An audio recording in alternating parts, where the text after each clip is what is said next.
नमस्कार दोस्तों, आपका मेरे चैनल KRD A1 वॉइस में स्वागत है। वास्तव में सुखी कौन, आइए जानते हैं।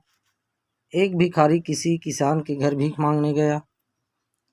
किसान की स्त्री घर में थी, उसने चने की रोटी बना रखी थी। किसान जब घर आया, उसने अपने बच्चों का मुख चूमा।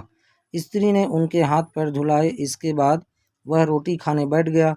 स्त्री ने एक मुट्ठी चना भिखारी को डाल दिया। भिखारी चना लेकर चल दिया। रास्ते में भिखारी सोचने लगा, हमारा भी कोई जीवन है। दिन भर कुत्ते की तरह मांगते फिरते हैं, फिर स्वयं बनाना पड़ता है। इस किसान को देखो, कैसा सुंदर घर है। घर में स्त्री है, बच्चे हैं, अपने आप अन्न पैदा करता है, बच्चों के साथ प्रेम से भोजन करता है। वास्तव में सुखी तो यह किसान है। इधर वह किसान रोटी खाते खाते अपनी स्त्री से कहने लगा, नीला बैल बहुत बुढ़ा हो गया है, अब वह किसी तरह काम नहीं देता। यदि कहीं से कुछ रुपयों का इंतजाम हो जाए तो इस साल का काम चले। साधो राम महाजन के पास जाऊंगा, वह ब्याज पर दे देगा। भोजन करके वह साधो राम महाजन के पास गया। बहुत देर चिरौरी विनती करने पर 1 रुपया सैकड़ा सूद पर साधु ने रुपये देना स्वीकार किया। एक लोहे की तिजोरी में से साधो राम ने एक थैली निकाली और गिन कर रुपये किसान को दे दिए। रुपये लेकर किसान अपने घर को चला। वह रास्ते में सोचने लगा, हम भी कोई आदमी हैं, घर में 5 रुपये भी नगद नहीं। कितनी चिरौरी विनती करने पर उसने रुपये दिए हैं। साधु कितना धनी है, उसके पास सैकड़ों रुपये हैं। वास्तव में सुखी तो यह साधु राम ही है। साधु राम छोटी सी दुकान करता था। वह एक बड़ी दुकान से कपड़े ले आता था और उसे बेचता था। दूसरे दिन साधु राम कपड़े लेने गया। वहाँ सेठ पृथ्वीचंद की दुकान से कपड़ा लिया। वह वहाँ बैठा ही था कि इतनी देर में कई तार आए। कोई बम्बई का था तो कोई कलकत्ते का। किसी में लिखा था 5 लाख रुपये मुनाफा हुआ, किसी में 1 लाख का। साधु महाजन यह सब देखता रहा। कपड़ा लेकर वह चला आया। रास्ते में सोचने लगा, हम भी कोई आदमी हैं। 100-200 जुड़ गए, महाजन कहलाने लगे। पृथ्वीचंद कैसे हैं, एक दिन में लाखों का फायदा। वास्तव में सुखी तो यह पृथ्वीचंद ही है। उधर पृथ्वीचंद बैठा ही था, कितने में ही तार आया कि 5 लाख का घाटा हुआ। वह बड़ी चिंता में था कि नौकर ने कहा, आज लाट साहब की राय बहादुर सेठ के यहाँ दावत है, आपको जाना है, मोटर तैयार है।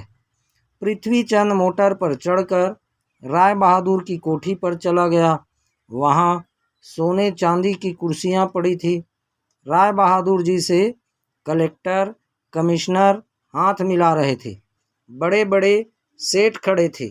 वहाँ पृथ्वीचंद सेठ को कौन पूछता, वे भी एक कुर्सी पर जाकर बैठ गया। लाट साहब आए, राय बहादुर से हाथ मिलाया, उनके साथ चाय पी और चले गए। पृथ्वीचंद अपनी मोटर में लौट रहे थे। रास्ते में सोचते आते हैं, हम भी कोई सेठ हैं। 5 लाख के घाटे से ही घबरा गए। राय बहादुर का कैसा ठाठ है। लाट साहब उनसे हाथ मिलाते हैं। वास्तव में सुखी तो ये ही हैं। अब इधर लाट साहब के चले जाने पर राय बहादुर के सिर में दर्द हो गया। बड़े बड़े डॉक्टर आए, एक कमरे में वे पड़े थे। कई तार घाटे के एक साथ आ गए थे। उनकी भी चिंता थी। कारोबार की भी बात याद आ गई। वे चिंता में पड़े थे। तभी खिड़की से उन्होंने झांक कर नीचे देखा। एक भिखारी हाथ में एक डंडा लिए अपनी मस्ती में जा रहा था।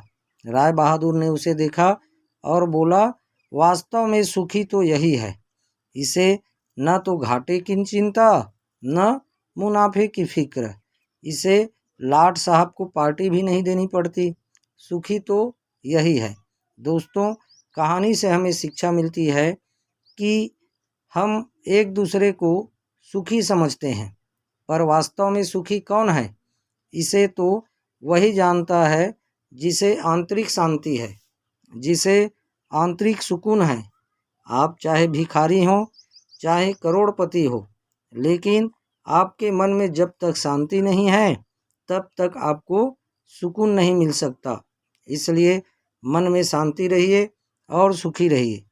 साथियों, अगर आपको यह कहानी अच्छी लगी तो चैनल को सब्सक्राइब और सपोर्ट अवश्य करिए। मस्त रहिए, मुस्कुराते रहिए।